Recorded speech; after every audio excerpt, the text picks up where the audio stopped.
भारत का एक ऐसा नेशनल पार्क जो न सिर्फ अपने फ्लोरा और फौना के लिए जाना जाता है, पर मात्र एक ऐसा स्थान जहां घने जंगलों के बीच एक पूरा साम्राज्य रहा करता था। हजारों सालों से जंगलों और पहाड़ियों के बीच बसा हुआ यह खूबसूरत स्वर्ग अपने अंदर अनेकों राज छुपाए हुए है।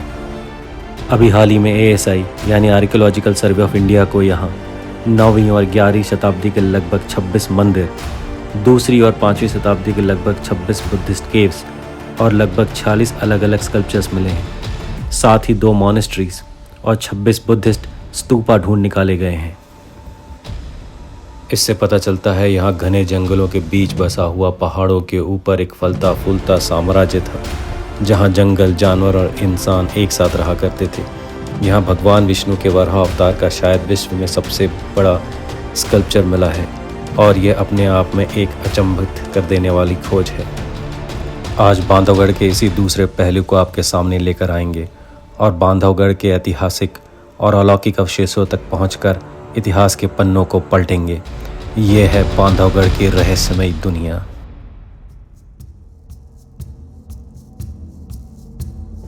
आज स्पॉटलाइट की टीम एक बार फिर है बांधवगढ़ में। पिछली बार हमने आपको बांधवगढ़ के किले के बारे में बताया था, जो कि सिर्फ आम जनता के लिए साल में एक बार खुलता है और यह भारत के सबसे पुराने किलों में से एक है। उस एपिसोड को आप लोगों ने बहुत पसंद किया और लगभग 1 लाख से भी ज़्यादा बार देखा।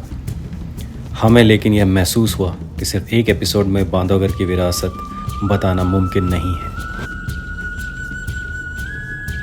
तो आज एक और अचंभित करने वाली जगह आपको लेकर जाते हैं, जहां आम जनता भी जा सकती है हर रोज़ जंगल के सफारी के समय।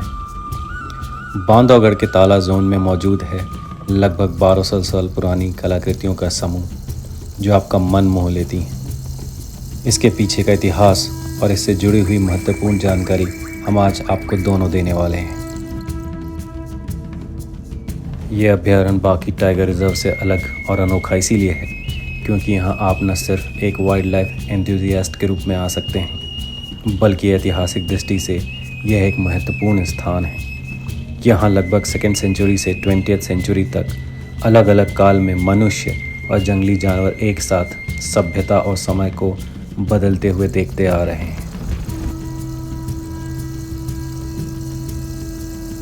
ताला जोन, जो कि बांधवगढ़ के 3 कोर जोन में सबसे पुराना है, वहाँ जंगलों के बीच से होते हुए आप पहाड़ों की तरफ बढ़ते हैं। यहाँ यह ज़रूर है कि इस जंगल का राजा यानी द मैजेस्टिक टाइगर आप पे नज़र बनाए रखता है, लेकिन जैसे ही आप बांधवगढ़ किले की तरफ पहाड़ के ऊपर बढ़ने लगते हैं तो आपको यहाँ सभ्यता की निशानियाँ नज़र आने लगती हैं। जैसा कि एपिसोड की शुरुआत में हमने आपको बताया कि यहाँ बुद्धिस्ट और वैष्णव हेरिटेज के हिस्टोरिकल एविडेंस चारों तरफ मौजूद है।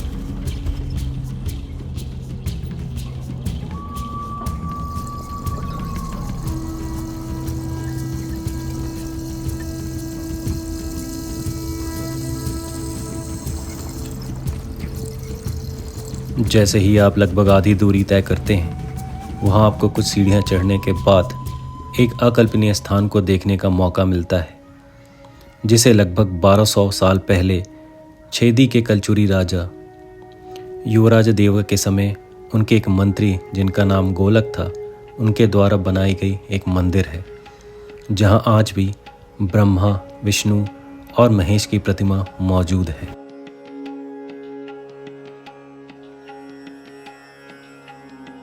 इन प्रतिमाओं में सबसे ज़्यादा उल्लेखनीय है विष्णु जी की शेषनाग पर विश्राम करती हुई सैंडस्टोन से बनी हुई आकृति।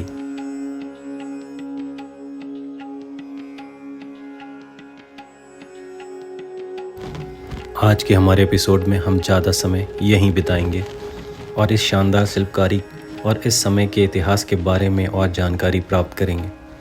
1968 में रिजर्व फॉरेस्ट और 1993 में टाइगर रिजर्व होने के पहले तक यह जंगल अलग अलग समय पर अलग अलग राजाओं और वंशों के अंदर रहा।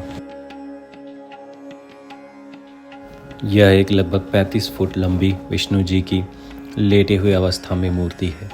साथ ही शिव जी और ब्रह्मा जी की मूर्ति है। ब्रह्मा जी की मूर्ति अब एक विशाल वृक्ष के तने के जड़ के पीछे है, इसलिए ठीक से देखी नहीं जा सकती।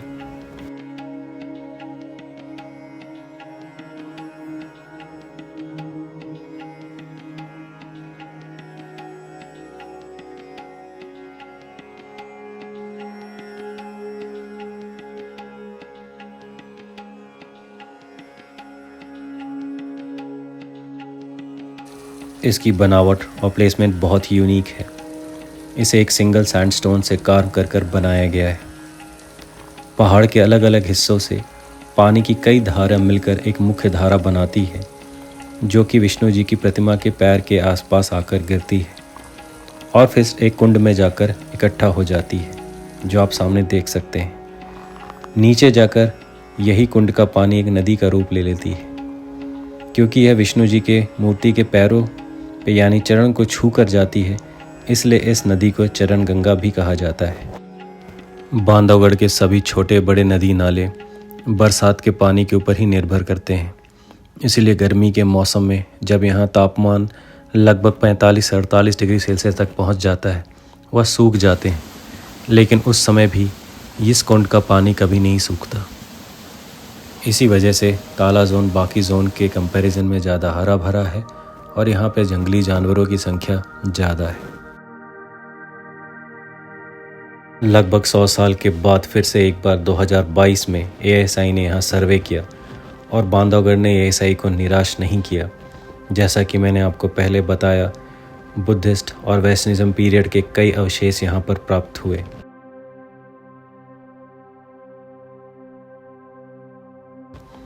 अभी जिस स्थान पर हम हैं उसे शेषशैया कहा जाता है और शेषशैया एकमात्र ऐसा स्थान है इस नेशनल पार्क में जहां आप गाड़ी के नीचे उतरकर इसके करीब जा सकते हैं और इसे करीब से देख सकते हैं। बाकी स्थानों पर जाने के लिए आपको सिर्फ साल में एक बार ही मौका मिलता है, वो भी जन्माष्टमी पर, वो भी एक प्री डिसाइडेड रूट के ऊपर। एक बात ज़रूर आपको ध्यान रखनी पड़ेगी जब भी आप बांधवगढ़ आएँ कि वैसे तो वाइल्ड लाइफ और बॉटनी लाइफ के बारे में आपको बहुत कुछ देखने को मिलेगा इसके लगभग हर जोन में, ख़ास तौर पे जो कोर जोन्स हैं खितौली, मगधी और ताला। लेकिन आप अगर ये देखना चाहते हैं जिसको मैंने आज आपको एपिसोड में दिखाया, उस जगह पर देखने के लिए आपको ताला जोन ही आना पड़ेगा और ताला जोन में आने से पहले आपको उस पार्क का परमिट लेना पड़ता है। क्योंकि ताला जोन सबसे ज़्यादा सॉट आफ्टर जोन है, इसलिए यह बुकिंग बहुत जल्दी ख़त्म हो जाती है। तो इसे आप MP फॉरेस्ट ऑनलाइन, जो कि गवर्नमेंट का वेबसाइट है, वहाँ पर जाके परमिट समय पे लें ताकि आने के बाद आपको ताला जोन में एंट्री करना आसान हो जाए। लेकिन अगर आप टाइगर रिज़र्व में आए हैं और ख़ास तौर पे इतने इम्पॉर्टेंट टाइगर रिज़र्व में, तो दिल में हमेशा एक ख्वाहिश तो रहती है कि भारत के नेशनल एनिमल मैजेस्टिक टाइगर्स को एक बार देख सके। पूरे 3 घंटे के इस सफारी में हम कोशिश करते रहे कि हम उन तक पहुंच सकें। हमारे गाइड ने भी काफ़ी मदद की उनके पग मार्क्स या पैरों के निशान को देखकर, और शायद आखिर में कुदरत ने हमारी सुन ली और हमें बहुत ही कम समय के लिए लेकिन बहुत ही करीब से बाघ, जो कि यहाँ का राजा है, उसे देखने का मौका मिला।